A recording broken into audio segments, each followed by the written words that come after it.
క్రైస్తవ machinery company ప్రభుత్వం హిందువుల దేవాలయాలను, ముస్లిం మసీదులను నిర్వహించడం, ప్రోత్సహించడం కిందకే వస్తుందని, ఇది సరైన పని కాదని ఇంగ్లాండ్లో ఆందోళన చేయగా 1833 నుంచి కంపెనీ వారు దేశంలో మతం పట్ల జోక్యం కలిగించుకోరాదని పద్ధతిలో ప్రవర్తించడం ప్రారంభించారు. అయితే తిరుమల, పూరి వంటి సుప్రసిద్ధ ఆలయాలకు వచ్చే ఆదాయం బాగా ఎక్కువ కావడంతో వాటిని తమ వశంలోనే ఉంచుకుంది. ఎప్పటిలా కంపెనీ ఉద్యోగులే నిర్వహించేవారు. అయితే 1841లో ఆంగ్ల ప్రభుత్వం హిందూ మత సంస్థలలో జోక్యం చేసుకోకూడదన్న చట్టం చేసినందుకు ఆ ఆలయ నిర్వహణ మహాంతులకు అప్పజెప్పేసింది.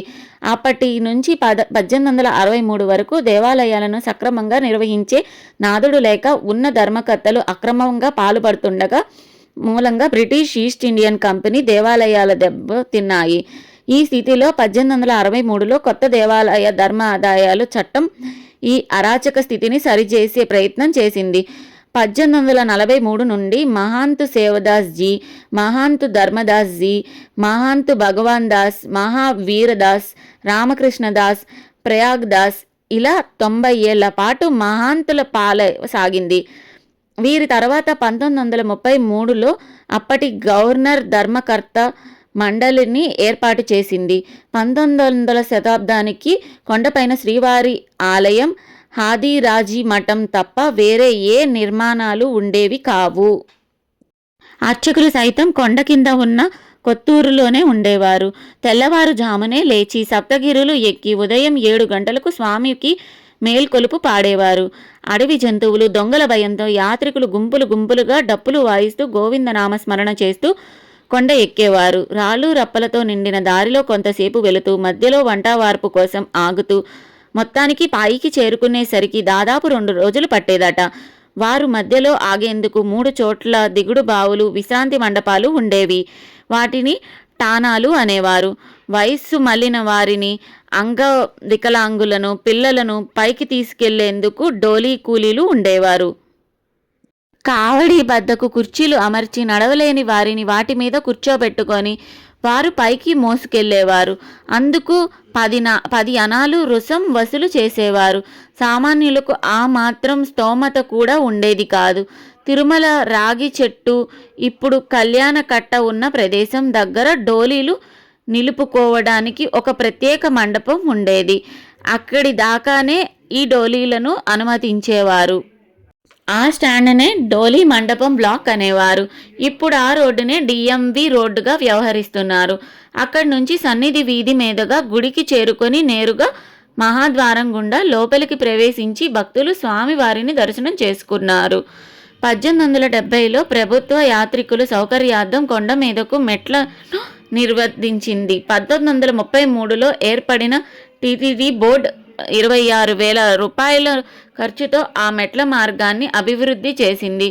5-10 ఏళ్ల నాటి దేవస్థాన రికార్డు ప్రకారం అప్పట్లో ప్రొద్దున్నే 7:30కు సుప్రభాత సేవ, రాత్రి 10:30కు ఏకాంత సేవ జరిగేవి.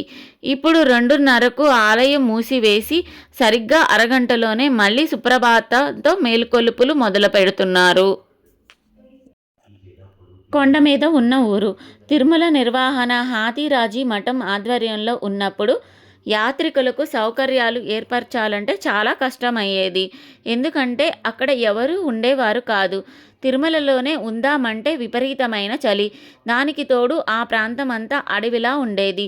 జంతువుల భయం సరే.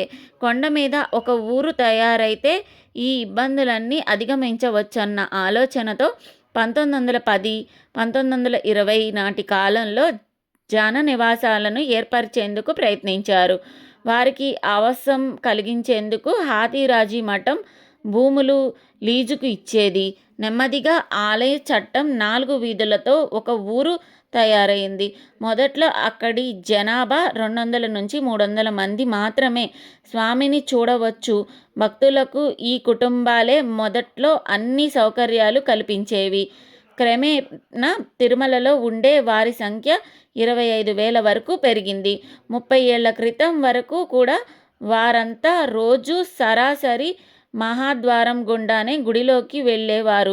శ్రీవారిని దర్శించుకొని తమ పనులు చేసుకునేవారు. కానీ యాత్రికుల సంఖ్య పెరుగుతుండటంతో టీటీడీ వారి వాళ్ళందరినీ అక్కడి నుంచి ఖాళీ చేయించి తిరుమలకి తరలించారు. ఘాట్ రోడ్ నిర్మాణం 1940 నాటికి తిరుమలకు వచ్చే భక్తుల సంఖ్య మెల్లగా పెరగడం మొదలైంది. అప్పటికి ఉమ్మడి మద్రాస్ ప్రభుత్వం కొండ మీదకు రోడ్డు మార్గం గురించి ఆలోచించింది. బ్రిటిష్ అధికారులు సర్వే బృందాలు వారు తిరుపతి చేరుకున్నారు. 1944 ఏప్రిల్ నాటికి అలిపిరి నుంచి తిరుమల దాకా ఘాట్ రోడ్ నిర్మాణం పూర్తయింది. అదే నెల 10వ తేదీన మద్రాస్ రాష్ట్ర గవర్నర్ ఆర్థర్ హోప్ రోడ్డు మార్గాన్ని ప్రారంభించారు. మొదట్లో ఎద్దుల బళ్ళు, గుర్రపు బళ్ళు తిరిగేవి. దాంతో భక్తులు పని సులువైంది. నెమ్మదిగా దేవస్థానమే తిరుమల తిరుపతి మధ్య 2 బస్సులు ప్రారంభించింది. ఆ సర్వీసు తిరుపతిలోని మొదటి సత్రం నుంచి రోజుకు 3 సార్లు ఉండేవి.